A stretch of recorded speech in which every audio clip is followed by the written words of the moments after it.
And now it's Deborah Kobylt Live.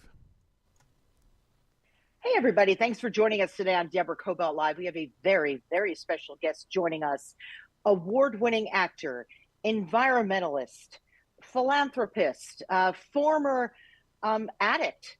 Gosh, there are so many titles to attach to your name, Mr. Ed Begley Jr., that I'm not even quite sure where to begin with this interview. But I will say, I'll also add to that author. And we're here also to talk about your latest book, To the Temple of Tranquility and Step on It. I think I understand the title, actually. I've heard other interviewers ask you that, and I thought, no, I think I get it. I think I get the message quite well there. So anyway, thanks for joining us. Deborah, it's so good to be with you again. I love talking to you. Yeah. So, oh man, how do we even begin this one? All right. Why did you decide to write this book? Also, you talk an awful lot about your dad in this book. So talk to us about why did you decide to sit down and write this one? It began innocently enough. I did it just to take notes with my daughter. She came with her smartphone. I went, she wanted it. She wanted me to record some of the stories about my father, my grandfather, my dad working as a young actor in radio and then in, films and television and my life as well. And it was just to archive things for my kids and my grandkids. And then after just one day of doing it, she was busy. She's 22 years old at the time. It's a couple of years ago. And so I went, I got to start taking some notes. And as I started to take notes, that's when it happened, Deborah. The keyboard became more like a Ouija board that actually worked. It took me to this place and that place I hadn't thought of in forever. And I went, I'm not giving this to my daughter. I'm not giving it to a ghostwriter, nobody. I love writing it. I wrote the thing in just a few months. Yeah, I honestly think that's the best way to do it, right? Because you lived it. Nobody else lived it. And I think that's marvelous. When you wrote this book, what came to mind most? Was it your father? Was it the fact that you're lucky to be here because your addiction was pretty intense? We'll get into that too. What was it as you almost finished it and just pressed that final key and said, wow, I did all that? Do you know what I mean? Very much so. If I had to pick one word, it would be gratitude because of what I survived, and more importantly, what I was given. I won the lottery, Deborah. I didn't even know it. I didn't even buy a ticket. I won the lottery being born Ed Begley's son and had no idea, was clueless to that kind of privilege and good fortune for years. If my dad had been a plumber, I'd be fitting pipe now. I just wanted to do what he did. I so respected him. I so loved him. He was a great father, a great actor, great in so many ways. And I would go and visit him in the old town where he grew up, which is Hartford, Connecticut. That's where he was born and grew up. And we would go visit this place called the Wire Mold Factory. He said, I used to make parts here. I'd work the press. I'd work the drill press. And I'd do this. I'd do the injection molding and all this stuff. I went, wow, that's what an actor does when he's waiting to act. I quickly learned that's exactly what an actor does. Yeah. Yeah. A lot of people don't realize it. They just see the end game, right? They Right. They see the work, which is extraordinary, but getting to that work and getting to, being interviewed and getting your picture taken, there's years and years of work and study that go into that. Talk to me about Dad, his Oscar-winning performance, and also he didn't really even get into this until later in life, right? He didn't. He was a factory worker that made it in his 40s, really, as an actor. He started in radio in WTIC in Hartford, Connecticut, did very well there, did a bunch of different voices, different characters. And so then he went on to Manhattan and he got into radio there, then soon stage worked with Ilya Kazan and All My Sons, and did Inherit the Wind with Paul Muni, won a Tony for that, went on to do Sweet Bird of Youth with Paul Newman and Geraldine Page, won an Oscar for that. Very accomplished actor, very accomplished man, two wonderful children, my sister and I, a third wonderful child he had with his last wife, which was Helen Denver. That's Bob Denver's sister, by the way. My dad married Gilligan's sister, yeah. And so she was a secretary at one of the places that he worked. And so they hit it off and they had a baby. And so I have a half sister that just passed away about 8 years ago. She was a wonderful young lady. Let's talk about your mom, because that was a little bit shocking, right? When you found that you went to go get your driver's license. Please, would you tell us the story about your mom? Yeah, we went to my dad's business manager one day, not one day, it was a day I've been looking forward to and checking little boxes on the calendar. Here it comes, my 15 and a half year old birthday. when you're 15 and a half in California, you can get something called a learner's permit. And with that, you can learn to drive with another adult, a licensed driver, in the car with you. That's the provision. So I wanted to get that. But more importantly, I wanted to do it without another driver in the car, because if you were learning to drive a motorcycle, you know, you didn't have to have another adult on the back of the bike, let's say, holding on to you or something. It kind of made sense in a way. But I went to get my learner's permit, and to get that, you need something called a birth certificate. So my dad hands me the envelope. We drive back over Coldwater Canyon from his business manager back to the valley where we lived. I wonder what my birth certificate looks like. Is it written on parchment with a quill? You know, does it have a cute little baby footprint, you know, to keep me from getting mixed up with another baby? And I open it up. My dad's driving. Dad? Mm-hmm.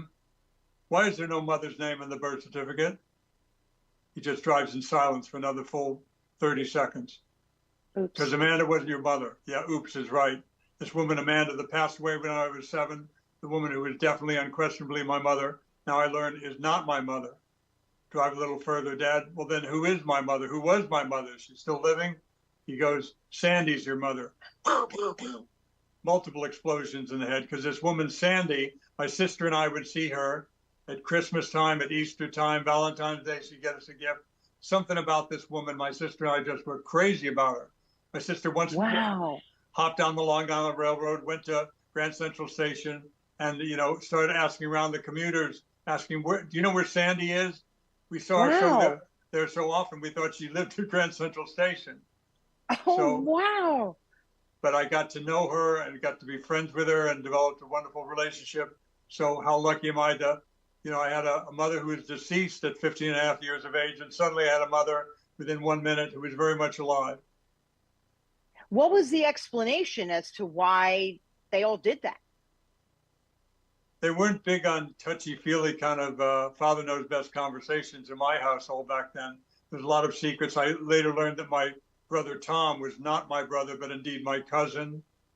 And with, you know, 23andMe or Ancestry now, we're just learning that my brother Tom, his father was not at all my father. We kind of suspected that, because it turned out the mother, we learned, was my father's sister, Aunt Helene, who was, you know, had quite a thirst. And so she got drunk one day and told Tom, said, you know, man is not your mother either.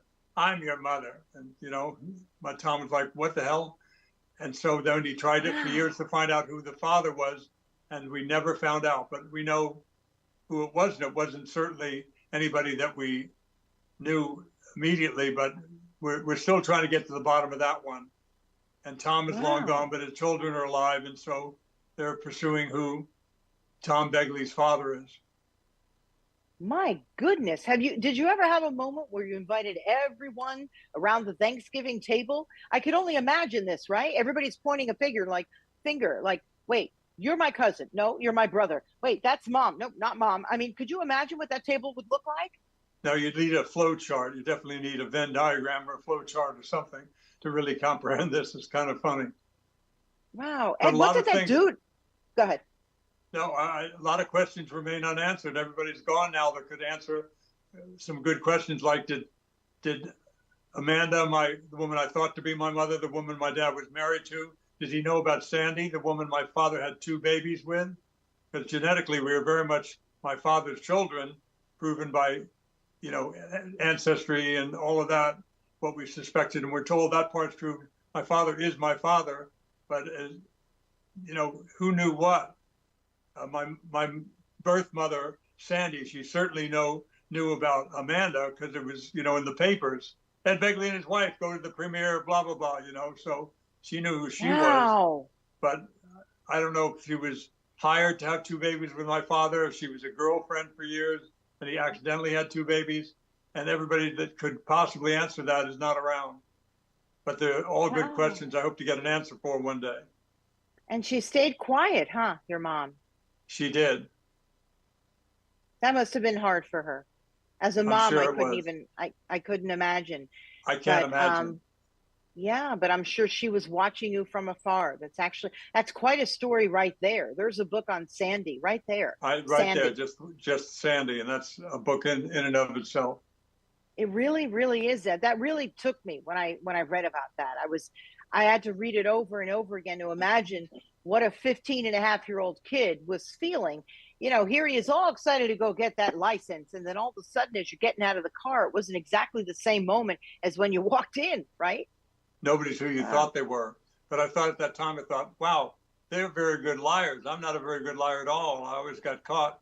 If only I had some substance, some matter in a solid, liquid, or gaseous state that I could use to help me be better at lying. And I quickly found it. First of all, it was pills. Then it was, stolen liquor, even stolen Ready Whip in the aisles of the supermarket, for the nitrous oxide. There it is, the three states of matter, solid, liquid, gas. Maybe I was going to pass that chemistry test after all. I quickly discovered drugs and alcohol as my way to deal with that. But of course, you're not solving anything by dealing with that matter because you don't learn anything. You just numb yourself. Let's talk about the addiction and how it, I imagine, quickly became an addiction for you, right? Like, did you ever think to yourself, nope, I can't do that today? But then you knew that you were hooked and you just had to go for it. Did you know that you were addicted? Not only did I know I was addicted, I pursued it. I thought it would make me a better actor.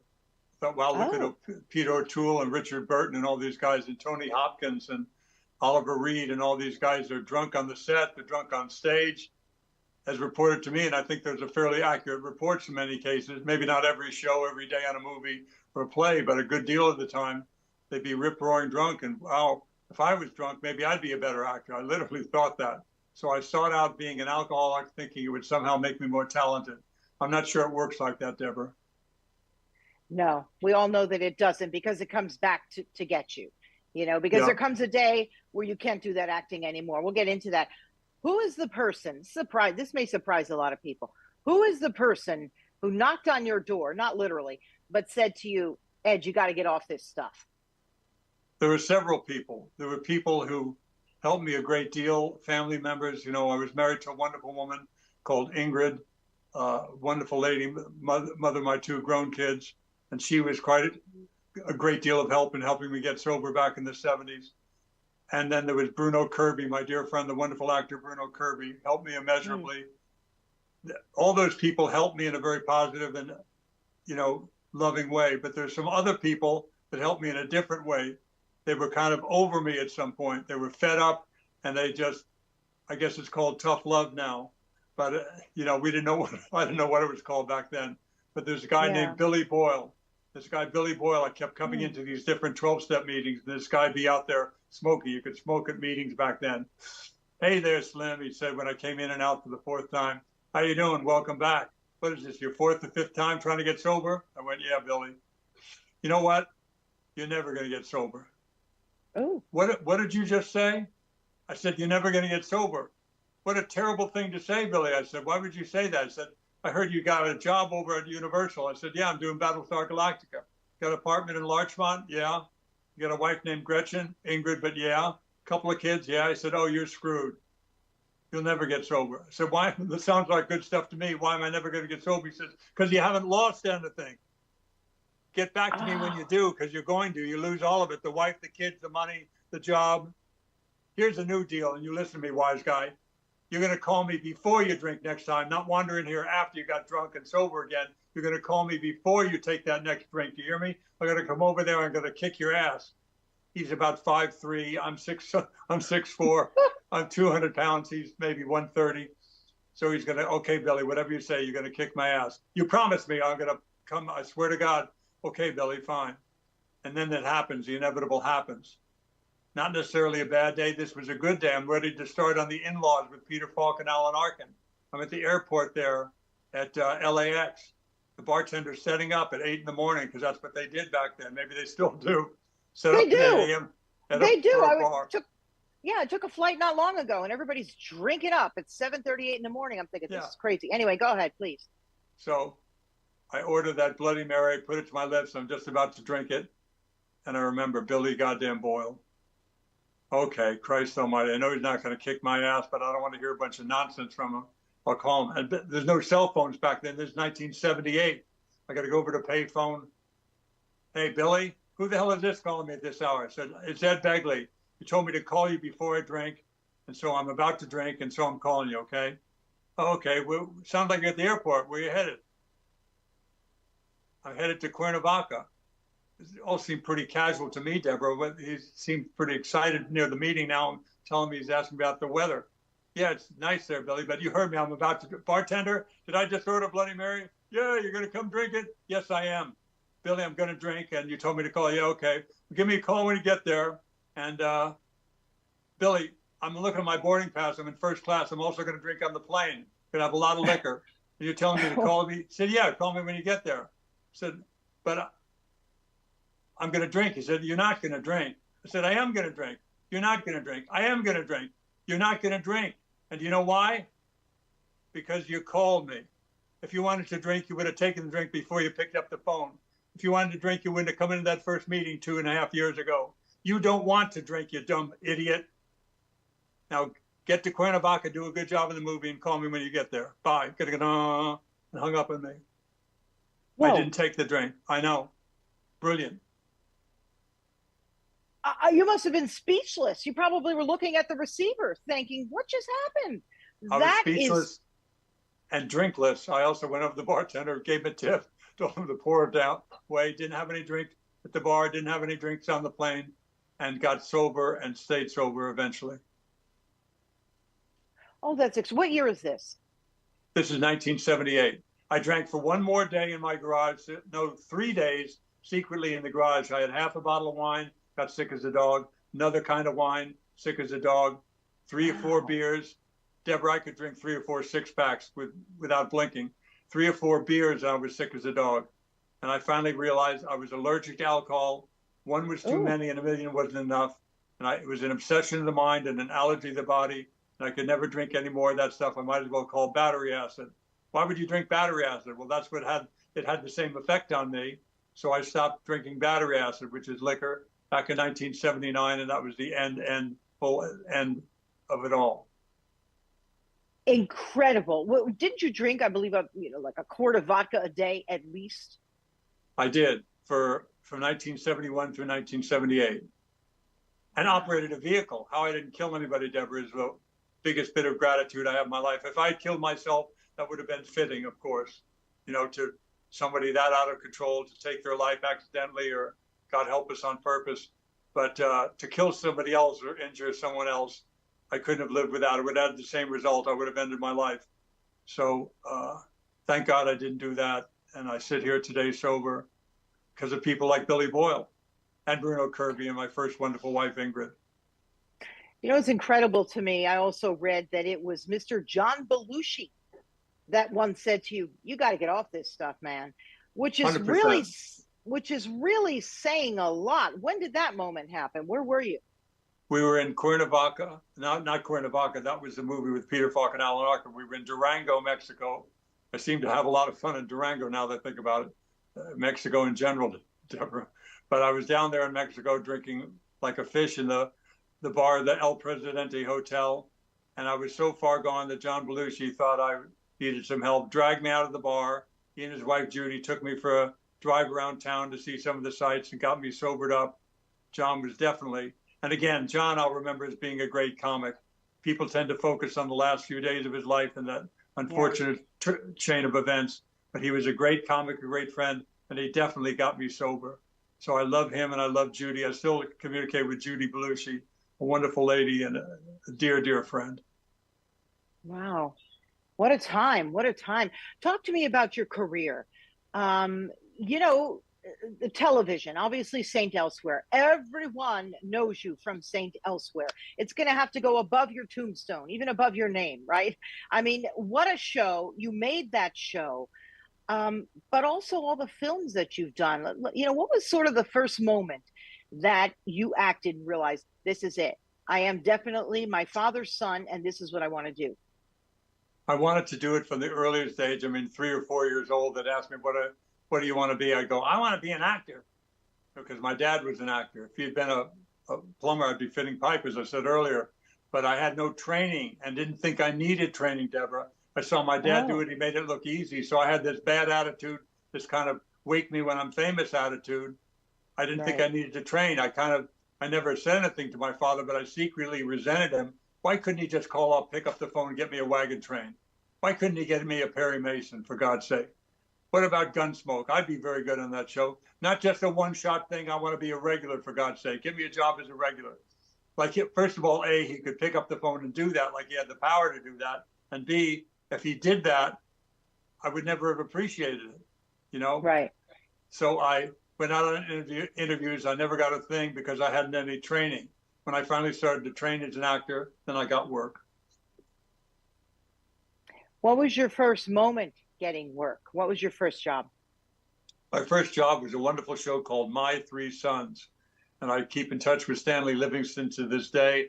I had a scene with Stanley. He was one of the three sons. And it was about a computer picnic. We were being matched up with other classmates with computer, IBM punch cards back then. And so I had my little computer card in hand. I said, I heard you might want to trade dates for the computer picnic because you got matched up with somebody who's too tall, because Stanley Livingston is a good deal shorter than me. Right. But I had, pulled some scam on him and given him a big problem at the picnic. I can't remember exactly what. Oh, yeah. The girl she couldn't take part in the picnic because she had her leg in a cast or something.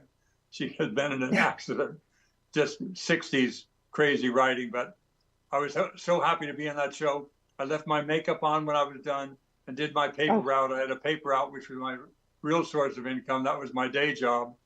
I was convinced I was going to work like crazy after this one day's work on My Three Sons. I left my makeup on hoping people would recognize me, even though the show hadn't even been on, but recognize me like an actor. Yeah, recognize me. Oh, is that makeup? Hold on, are you an actor? You look kind of familiar. And I just wanted all the trappings of the business and didn't put in the work. And finally, I began to train and work as an actor with Peggy Fury, with, I studied at the Strasberg Institute. I studied with Paul Kent.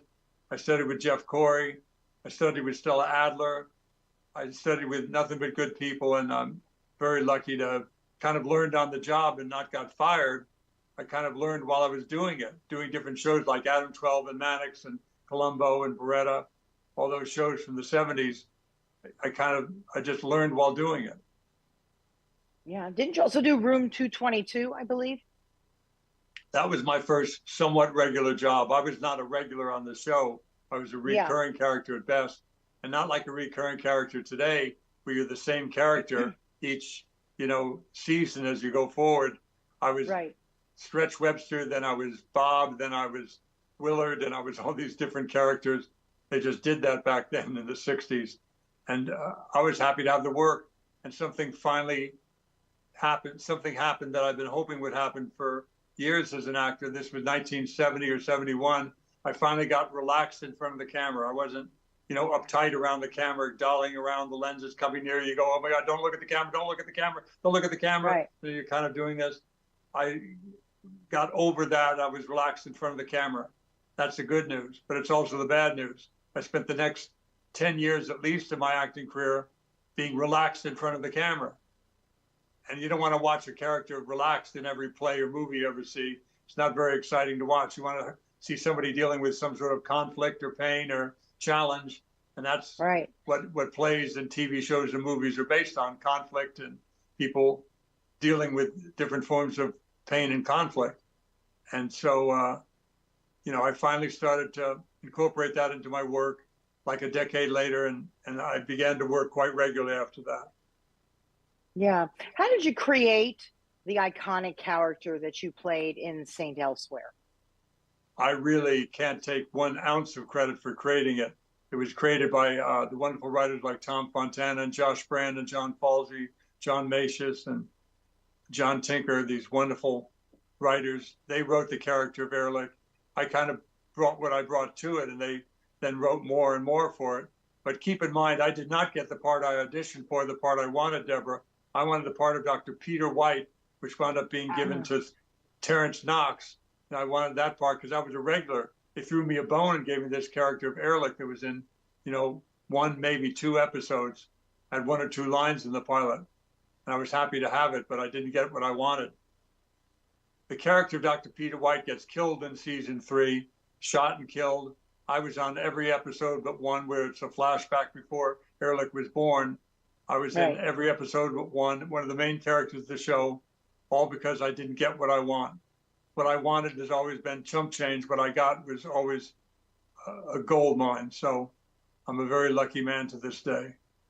I was going to say, what do you attribute this to? Because, like I said, you've got 9 lives or more. You know, you nearly drank yourself to death, but you got through it. You didn't really study in the beginning acting, even though you wanted it, but eventually you got there and you got through it. It seems like everything, you know, learning about who your mom was, you got through it. What do you attribute this to? Good heavens. I mean, obviously a lucky star, angel, whatever you want to call it, good luck, good fortune. What do you think? Some of it's ethereal like that, good luck or good fortune, whatever that means, but I occasionally use those terms myself. But it's there's a lot of good fortune being born Ed Begley's son. To be born, you know, a Caucasian male in the San Fernando Valley has a certain advantage to it, you know, that we've learned about, you know, gender bias and other biases for ethnicity. You know, people just didn't get the same opportunities I got because they lived in another part of Los Angeles. You know, they looked different than me. I would get off for traffic accidents, traffic infractions, anything like that. You drive yourself home. Be careful, Eddie, okay? You're going right home, right? They don't say that to everybody who gets in an auto accident or gets stopped by a cop. So I never fully understood my good fortune and indeed my privilege in getting all this good luck that I had for years. It was more than good luck. It was kind of part of the design. I want to talk about your environmentalism, but before I get to that, I do want to talk about some of the experiences you've had in Hollywood, including, you know, meeting up with Charles Manson, not knowing he was the Charles Manson, right? Marlon Brando summoning you to his home. Nicholson working with Streep. I mean, you could pick from any of them or all of them if you want. But look, these are extraordinary experiences most of us will never have, and you have. So you want to elaborate on any or all of those or others? Yeah, I feel like the character Zelig in that movie, Zelig, who suddenly, you know, finds himself at Yalta or different, you know, historic events. How did he get here? Who is that guy? Why is he always hanging around the background? That was me, or maybe I'm Forrest Gump, maybe I'm Chauncey Gardner. I'm not sure, but I'm this guy that just kept winding up in these incredible situations, having a organic meal made by Yoko Ono up in the apartment of John and Yoko. You know, that's just kind of the good fortune. But again, there's something behind that, because I knew Harry Nilsson. That's how I got invited to meet John and Yoko, because I knew Harry Nilsson. That's how I met, you know, the Monty Python gang. Because I knew Cindy Williams, that's how I got to meet Harry Gittes, and that's how I got to meet Jack Nicholson. That's how I got to meet Cass Elliot. That's how I got to meet Buck Henry. That's how I got to meet all those people. It's because of just knowing one person, the great Cindy Williams, who was wonderful in Room 222 and many things after, Travelers with My Aunt, American Graffiti, The Conversation. And then we knew her as a television star in Laverne and Shirley, but a great film actress. And so she was a good friend of mine, also from the Valley. And so that was my entree to that whole Hollywood experience on that side of the hill. I had had a taste of it before because my dad did a movie with Debbie Reynolds. So suddenly we're hanging out at Debbie's house for different parties and gatherings and functions. And I'm meeting her daughter, Carrie, and her son, Todd. And, you know, but we were basically Valley kids who just got lucky and got invited to the A party on the other side of the hill. Yeah, I love that. And you know, your brush with Manson, right? And then when you found out what Manson did, what was that like being in his presence? You know, because you had an instinct, you've written about that. You had an instinct about who Manson was, right? Like, didn't he want to play, you know, he wanted to show you his music, correct? Yeah, it was just creepy. I just got creeped out about him. He didn't thank God he didn't bring out his cassettes to give them to me. He probably would have wanted them back or summoned me over to give them back. But he just talked about his music, but he was just a little bit creepy, this guy, because he recognized my father's name. I didn't even remember his name. Maybe at the time I did, but I didn't remember his name. But a year later, I looked in the newspaper. There's all these people called the Manson gang. Went, James, come look at this. My friend James Jeremias, we drove up there together to the Spahn Ranch to visit his friend David Curlin. Aren't these guys? Isn't this the bunch that we smoked a joint with? He said, absolutely is. We had smoked a joint with this bunch of hippies basically in a house that kind of lived together, a commune sort of a situation. We didn't think anything of it. And then a year later, we discovered who they were and what was to happen months after we had met them, of course. And then a year after the horrible murders is when it all started to come out. Wow. What was it like being asked to go to Brando's house? That was something I just can't even quantify the feeling, because I so respected him. It was like meeting Jack Nicholson for the first time. Talent on that level, like Meryl Streep and Jack Nicholson and Marlon Brando, or Annette Bening, people who are friends and working to this day doing incredible work. I just feel humbled by them. And Brando, to be summoned up there. And what's interesting about Marlon, he did not want to talk about acting at all, or directing, or writing, or producing, or puppetry, or claymation, or trained seals, anything to do with show business. He didn't want to talk about. He wanted to talk about drywall and steel pipe versus galvanized steel pipe versus copper, whatever, wind turbines, solar panels. He liked green stuff or just guy stuff, like construction stuff. He knew I had made some furniture and he was fascinated with that. And that kind of gave me the entree to be part of his inner circle. And so I'd be summoned up there regularly. And what a joy that was to know him and to be part of his life, right up to the end. You talked about Annette Bening. You accompanied her to the Oscars, correct? I did. She and I were dating back in 1990, late 90 and early 91. And I went to this movie called The Grifters. And I knew she was an actress, but I had no idea the level of talent, the scope of her brilliance at the time. So I saw this movie, The Grifters. I went, oh my God, I'm in the presence of greatness here. And I hadn't a clue. And so she was doing a movie, Bugsy, and she and Warren hit it off. And there was zero hard feelings because I love Warren and I love her. And they were clearly destined to be with each other. So it was a wonderful bit of joy for everybody.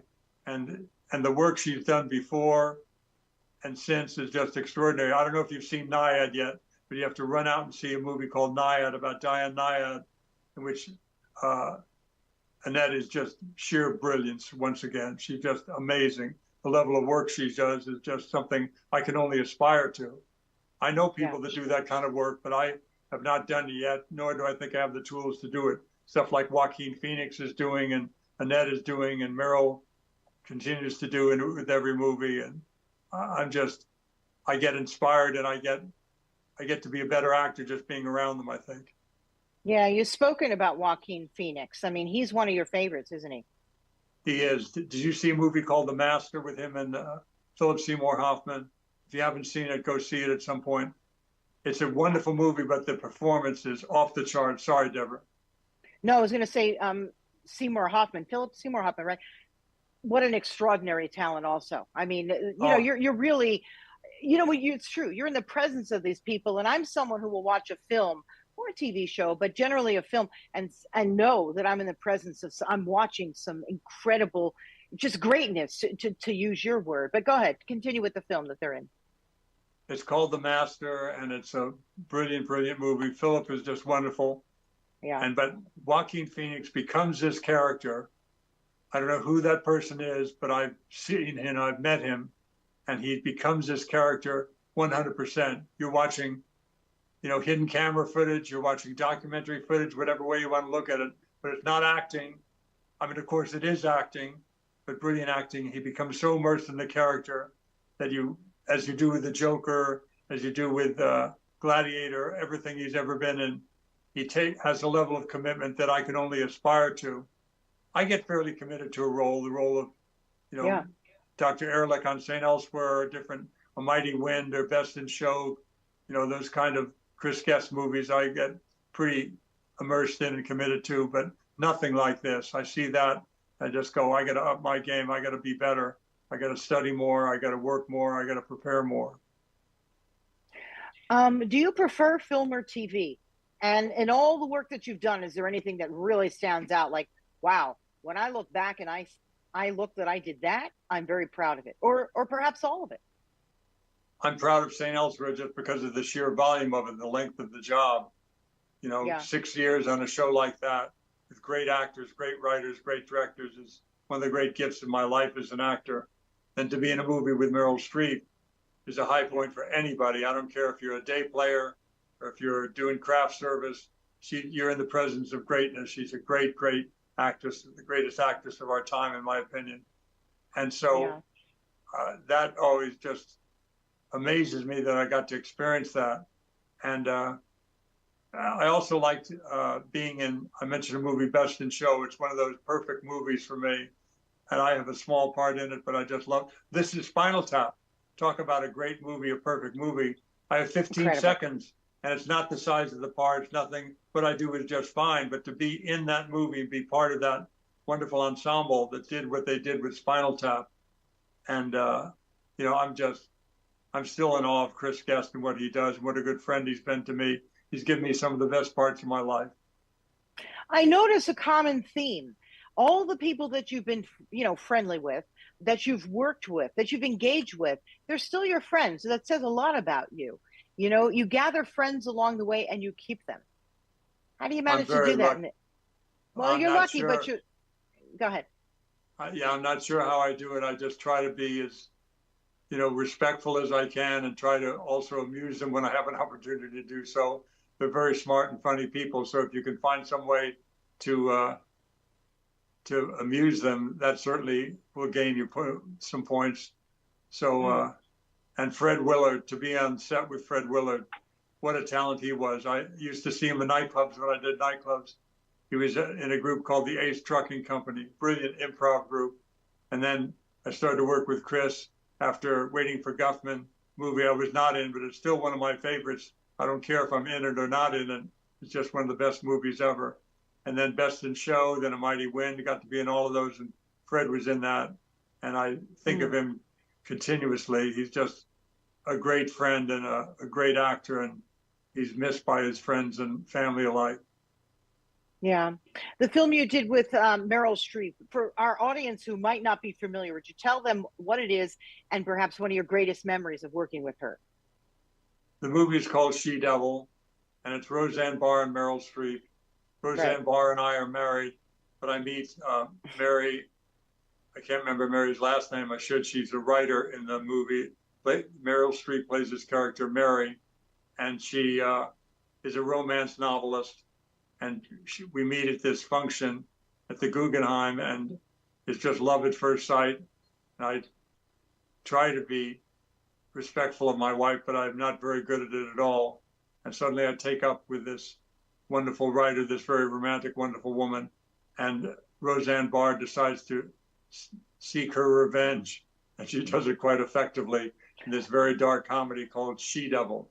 Want to see something campy and fun, and Meryl is great in it. I'm not sure how the rest of us are, but Meryl is fantastic in it, and it's called She-Devil. It's worth a watch.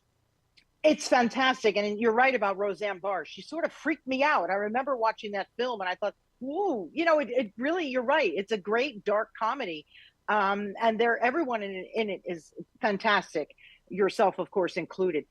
Let's talk about how you live, your sustainability.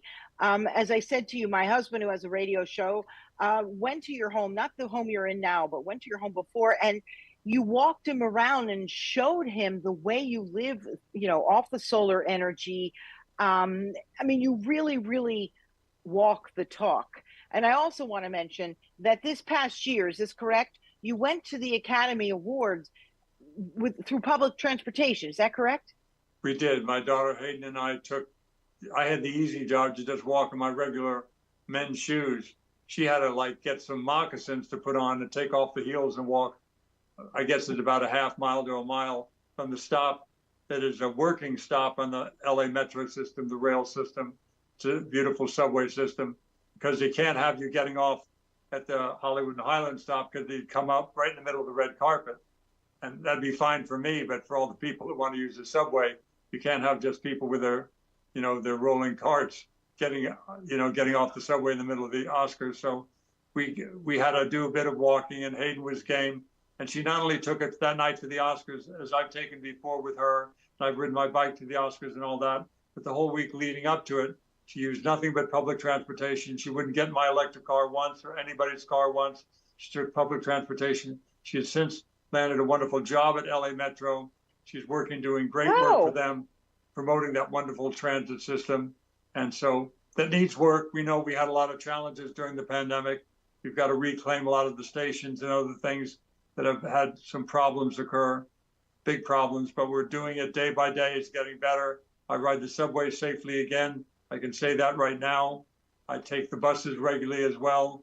It's a wonderful transit system because it takes more people, more miles than any transit system in the world. Other people say, we got a better system here in Manhattan. Of course you do. It's a relatively small island. We take people from Pomona to Santa Clarita to Trancas to Long Beach. That's a big area.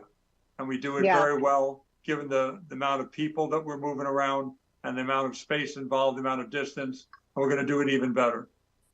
Yeah, well, as we all know, Manhattan was built with the transit system in place first, you know, and LA, of course, and California, it was the automobile first, the gas automobile, right? Exactly.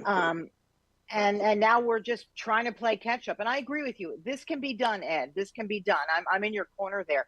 But talk to us about, okay, there's that rumor. Is this true or not, please? Where you would ride your bicycle, stationary bicycle, and, you know, so that your toaster, giving energy to the toaster so you could toast your toast. True or false? It's mostly true in that I would make the kids ride, or I would myself ride a period of time. It would be about 15 minutes at a certain wattage, which means a certain amount of RPMs. That's about 200 watts. I ride for 15 minutes for 200 watts. That would put into my batteries. I'm sorry, there's somebody at the door and somebody's going to get them. Wait, what was that, Ed? Ed, say that again. Is there somebody at the door? Yeah. This tends to happen to me sometimes. Yeah.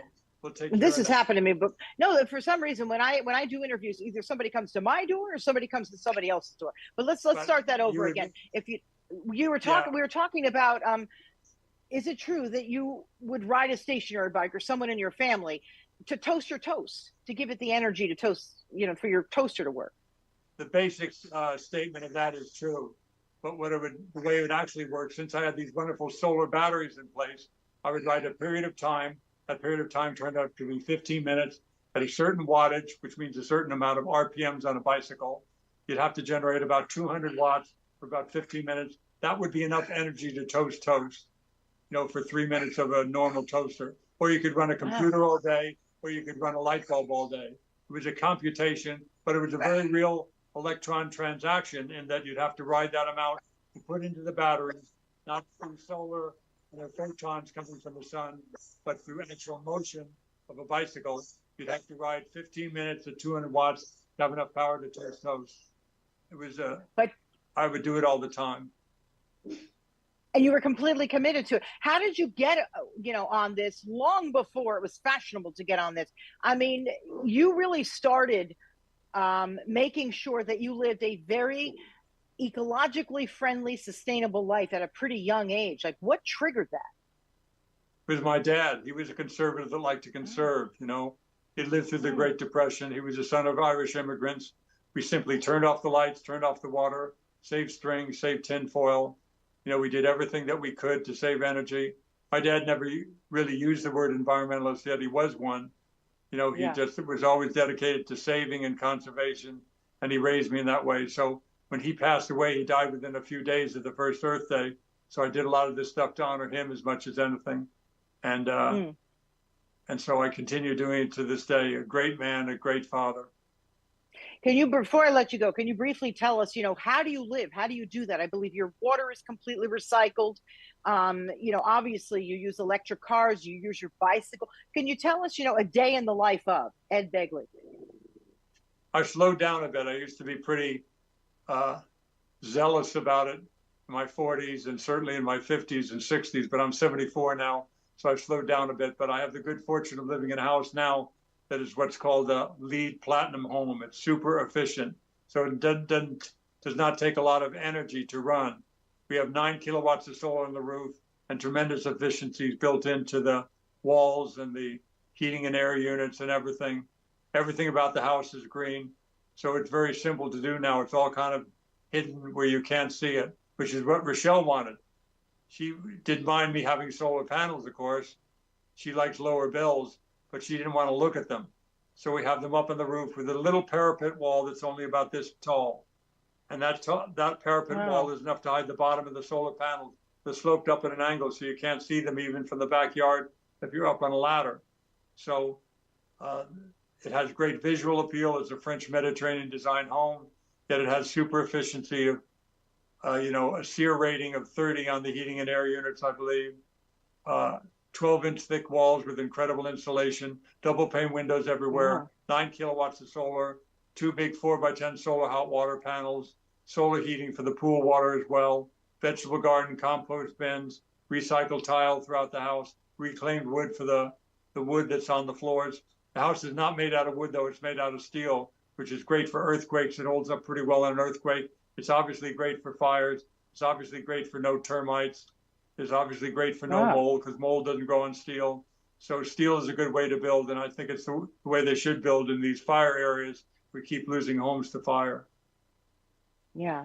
Well, you're quite an extraordinary man, and I'm sure that you're proud of yourself and all that you've accomplished, right? With each hurdle, you got through it. Tell us, if I don't really like asking it this way, but what is next, right? You've got this book out, and please, everybody, pick it up. To the Temple of Tranquility and Step on It. Are you going? I know that you're doing book signings, right? What about acting and your lovely wife, Rochelle? And how many children do you have? Rochelle and I have one child, Hayden. I had two wonderful children with Ingrid, my first fabulous wife. And that's Amanda, who's working up at Tree People. My son, Nick, is an electrical engineer. They're all very deep, dark green individuals that do better than me in the environment because they lead such wonderfully simple lifestyles. And I've got 3 fantastic grandchildren, Ari, River, and Ellison, and I'm just blessed. I'm a very lucky man. What would you like to tell our audience? What would you like them to know? Certainly we covered a lot, but what would you like to say to them through all your experience in life and where you are now? What would you like to say to our people who are listening? Be grateful. Those of us who are as fortunate as I am, anything has any measure of good fortune like that, be certain that you're grateful in your life, and also live simply so that others can simply live. I love that. Live simply so that others can simply live. Well said, Ed Begley. I can't thank you enough for giving us the time. I could talk to you for hours. You're a remarkable man. And I hope to come to your home one day and see Anytime. What you've done, because it inspires me. It really does. And when he says anytime, you mean it too. You're a man who really says what he means. So I appreciate that very much. So give my best to John. I sure will. I absolutely will. And please, everyone, you can find our interview with Ed Begley over on YouTube, of course, Facebook and Instagram.